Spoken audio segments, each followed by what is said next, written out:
Bonjour à toutes et à tous. Nous parlerons dans cette vidéo de 3 caractérisations de surjection, en faisant appel à une partition d'un ensemble, puis composé, et enfin aux images directes et réciproques d'une partie. Allons-y. Première caractérisation. Proposition 1. Soit F une application de E vers F. Alors, F est surjectif si et seulement si la famille F-1 du singleton Y, Y appartient à F, est une partition de E. En effet, si F est surjectif, montrant que la famille est une partition. Donc d'abord, quel que soit Y dans F, F-1 différent du vide, car F est surjectif. Deuxième des conditions de la définition d'une partition, quel que soit Y, Z dans F, tel que Y différent de Z, on a évidemment F-1 du singleton Y, inter F-1 du singleton Z est égal le vide. Sinon, il existe un X appartient à l'intersection. Donc, on aura F de X est égal à Y est égal à Z. Donc, c'est une contradiction car Y et Z sont distincts. Alors, quel que soit Y et Z dans F, l'intersection est égale le vide. Troisième des conditions, montrant que E est égal à la réunion en effet. Donc ça, c'est une question.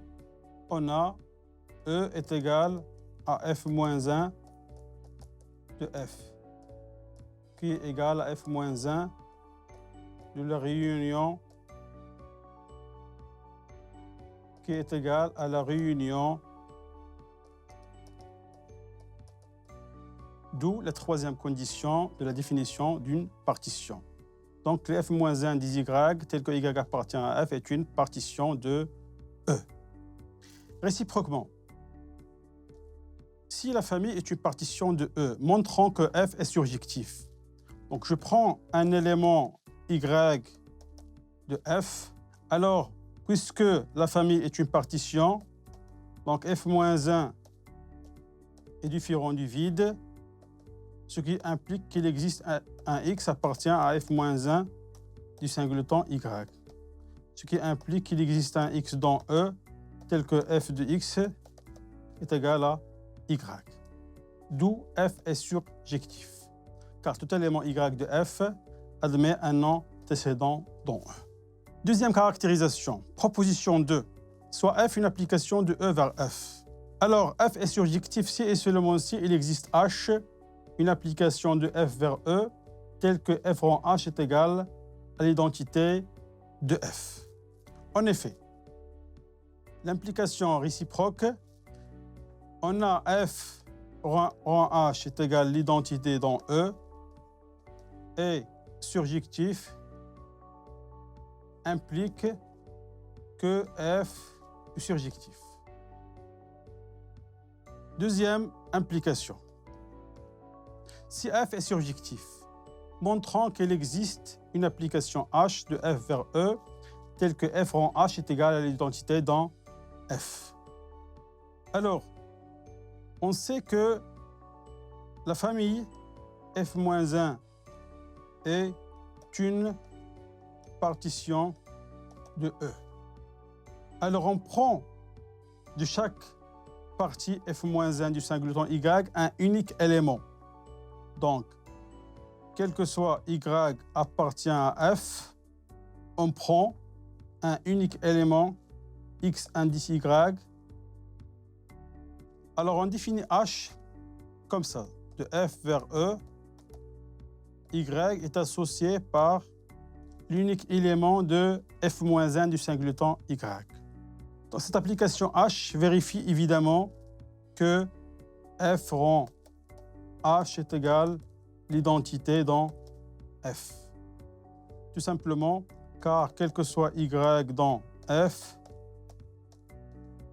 appliqué à Y, c'est F de H de Y c'est f de xy qui est égal à y. Donc, f en h appliqué à y est égal à y. Donc, les deux applications f en h et l'identité dans f ont le même ensemble de départ, même ensemble d'arrivée et même image. Donc, elles sont égales. Troisième caractérisation. Exercice 1. Soit f une application de e vers f.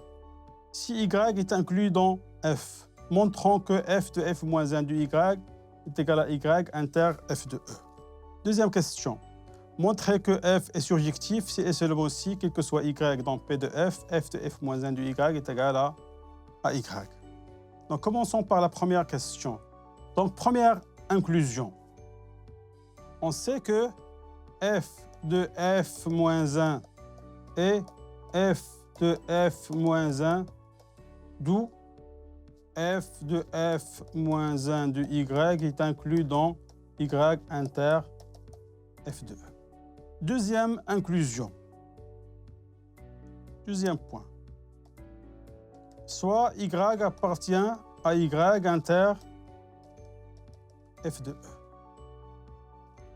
Alors, tel que y est égal à f de x. F de x appartient à y parce que f de x ce n'est autre que y. Ce qui implique que x appartient à f moins 1 de y. Ce qui implique que y qui est égal à f de x appartient à f de f moins 1 de y. D'où la deuxième inclusion. Donc, on a pris un élément de y inter f de e et on a montré qu'il appartient à f de f moins 1 du y. Donc, on a les doubles inclusions, d'où l'égalité. Deuxième question. Montrons que f est surjectif si et seulement si, quel que soit y une partie de e, f de f moins 1 du y est égal à y. Première implication. Si f est surjectif, montrons que, quel que soit y, une partie de e, f de f moins 1 du y est égal à y. Donc, on a, d'après la question précédente, f de f moins 1 du y est égal à y inter f de e. Or, f est surjectif, donc f de e est égal à f. Donc, c'est y inter f qui est égal à y. Donc, on a évidemment l'égalité entre f de f moins 1 du y et y. Deuxième implication. Donc, soit y appartient à f et montrant que ce y admet un antécédent. Donc, posons y est égal. Alors, on a f de f moins 1